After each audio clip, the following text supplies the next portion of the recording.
Assalamualaikum warahmatullahi wabarakatuh. Halo semuanya, salam kenal. Nama saya M. Dava Raihan dengan NPM 2214181072 dari jurusan Ilmu Tanah, Fakultas Pertanian, Universitas Lampung. Di sini saya akan merangkum kegiatan dari PKKMB atau Pengenalan Kehidupan Kampus bagi Mahasiswa Baru Universitas Lampung tahun 2022. Dari hari pertama hingga hari terakhir.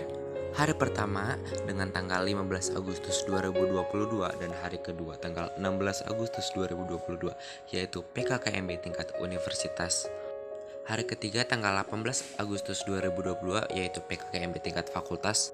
Hingga hari terakhir tanggal 19 Agustus 2022 yaitu PKKMB tingkat jurusan.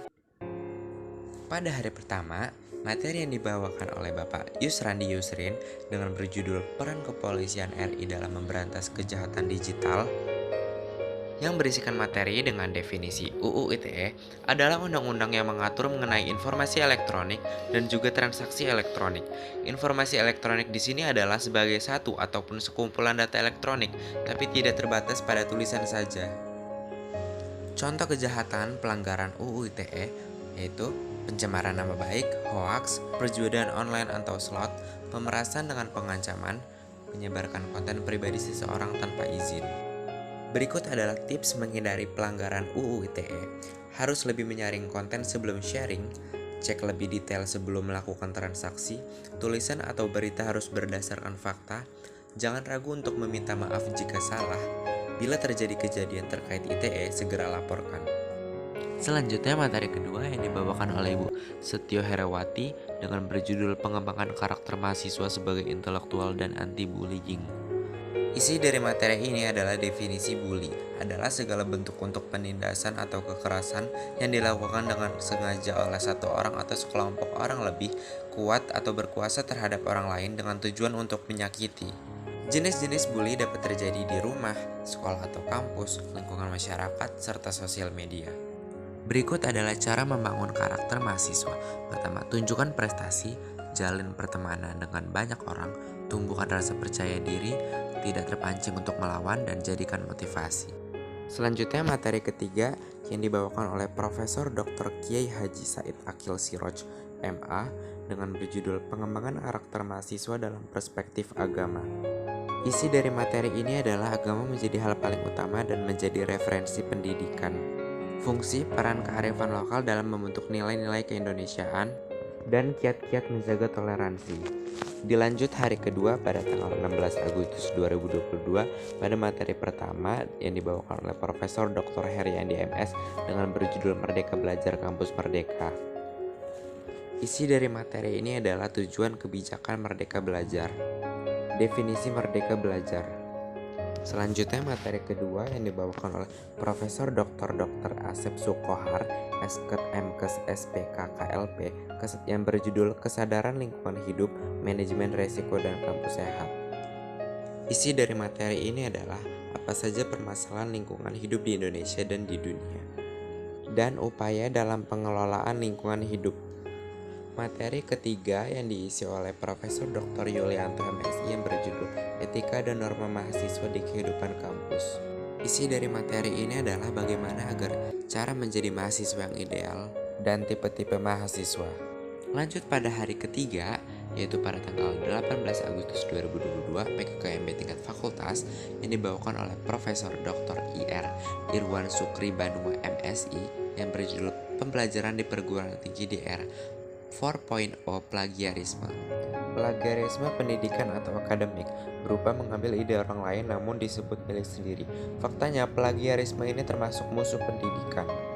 Materi kedua yang disampaikan oleh Bapak Profesor Dr. Insinyur Purnomo MS yang berjudul Sistem Perkuliahan dan Peraturan Akademik. Pembimbing akademik atau PA, peraturan akademik pasal 12 yaitu dosen yang ditetapkan oleh dekan untuk membimbing mahasiswa. Biasanya satu PA mendapatkan kurang lebih 5-10 mahasiswa. Lanjut ke materi ketiga yang disampaikan oleh Bapak Dr. Insinyur Abdullah Amanda MSI tentang fasilitas dan uang kuliah tunggal atau UKT. Berikut adalah beberapa fasilitas yang ada di Fakultas Pertanian, mulai dari Student Center, musola Fakultas Pertanian, laboratorium, aula Fakultas Pertanian, rumah kaca, gazebo, dan lain-lain. Lanjut materi keempat yang disampaikan oleh Bapak Dr. Insinyur Kuswanto Futas Hidayat MP yang berjudul Hak dan Kewajiban Mahasiswa di Lingkungan Kampus. Hak mahasiswa menurut pasal 4 yang pertama, menggunakan fasilitas UNIF maupun fakultas, mendapatkan pelayanan pendidikan, mendapatkan dosen pembimbing, dan lain-lain. Sedangkan kewajiban mahasiswa terdapat pada pasal 5, yaitu membayar registrasi atau UKT, menghargai iptek, mematuhi ketentuan yang berlaku, menjaga kewibawaan dan nama baik kampus. Dan ditutup dengan pengenalan berbagai organisasi yang ada di Fakultas Pertanian Universitas Lampung. Kemudian pada hari terakhir PKKMB tingkat jurusan pada tanggal 19 Agustus 2022, materi pertama yang disampaikan oleh Bapak Profesor Insinyur Jamalam Lamban Raja PhD yang berjudul Cakrawala Ilmu dan Prospek Dunia Kerja Bidang Ilmu Tanah. Berikut adalah profil lulusan ilmu tanah. Yang pertama, pelaku atau praktisi, manajer, pengusaha, peneliti, konsultan, dan bikrorat. Materi kedua yang disampaikan oleh Bapak Profesor Dr.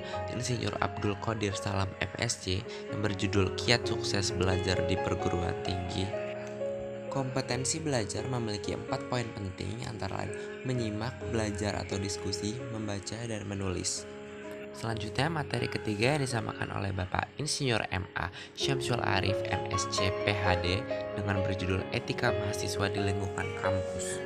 Etika akan terwujud apabila pemahaman yang mendalam dilatih, dibiasakan, dan penentuan karakter.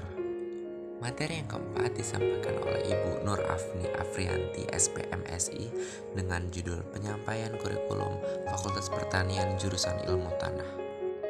Tujuan kurikulum yaitu untuk mendapatkan pengarahan pendidikan menuju arah dan tujuan yang diinginkan. Fakultas Pertanian Ilmu Tanah menggunakan kurikulum 2020. Materi terakhir yang disampaikan oleh Ketua Organisasi Jurusan Gamatala atau Gabungan Mahasiswa Ilmu Tanah Unila dengan diketuai oleh Muhammad Prayoga. Gamatala sudah berdiri sejak 27 Oktober 1807, dibentuk di Bandar Lampung, mempunyai fungsi menjadi wadah aktivitas dan komunikasi bagi mahasiswa jurusan Ilmu Tanah Fakultas Pertanian Universitas Lampung. Sekian video rangkuman dari saya, mohon maaf jika masih banyak kesalahan. Wassalamualaikum warahmatullahi wabarakatuh.